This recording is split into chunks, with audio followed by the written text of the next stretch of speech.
Mission is supported by the Star Ghana Foundation and the Foreign Commonwealth and Development Office.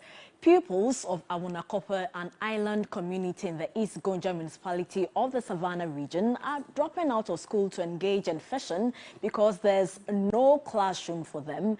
The situation is compounded by the lack of furniture, most of which are washed away when the White Volta overflows its banks and sweeps through the community. Kamala Adom reports education in the community is on its knees. You would have to endure a dangerous water commute from Sabonjida to get to Awunakope, an island community on the other side of town. We are on a journey to Awunakope, which is a few meters away from the Sabonjida area, and we have had to use the boat to cross over the White Volta.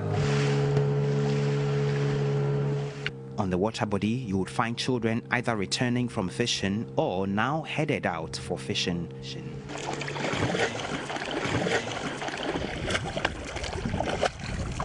And like the 2022 United Nations Research Institute for Social Development flagship report on the crisis of inequality found, extreme deprivations persist in the global south despite substantial advances towards eradication of poverty and advancing human well-being. The report reveals disparities in access to education have negative implications for inequality because they have an important role to play in perpetuating inequality over the life course of children. And here at Awunakope, those disparities are glaring. No classrooms, no furniture, no teaching and learning materials. Addition. Richard the Kaglo is head teacher of what is left of the Awunakope primary school. One, the sleeping place is not there. No structure for the school. It's like we can stand at 3.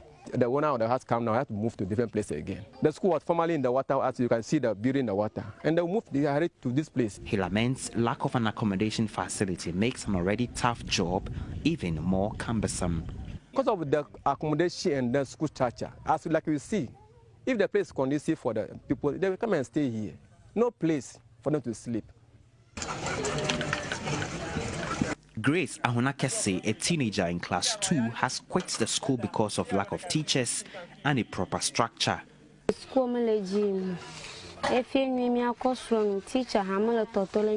Education here is really tough. I've had to quit to learn a trade because there are no teachers and there are no structures. 2 of her mates have already become pregnant and have left the community. The residents blame head teacher of a school for making a bad situation worse. Mary Awunakese is mother of 10. And as a 2022 United Nations Research Institute for Social Development flagship report revealed in its chapter on the age of inequality, intersecting inequalities and power, children are proportionately more affected by poverty than the general population, because poorer households tend to have larger families like Mary Awunakese's. Despite living below the poverty line, she's frustrated about the state of education here. There's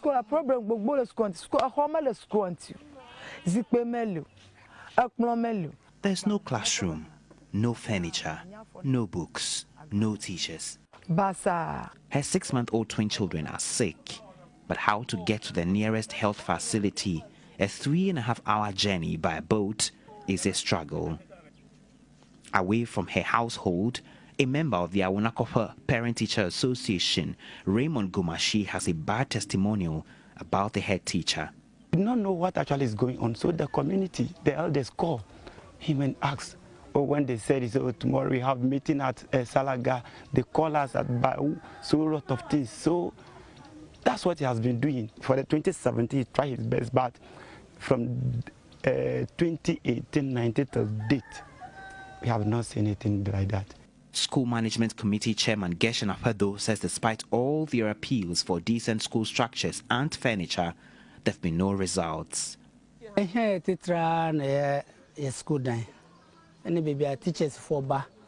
If we had a school structure and accommodation for teachers, I am sure things would be better. Too many barriers, Perhaps the narrative could change, beginning with the establishment of a school here. The United Nations Research Institute for Social Development flagship report has shown that a combination of progressive leadership inspired by the common good and public interest, grassroots pressure from below by progressive social movements and civil society organizations, and supported by multilateral organizations and frameworks can go a long way toward more sustainable and inclusive development. This pressure could lead to a new eco-social contract for more equal, just and sustainable communities.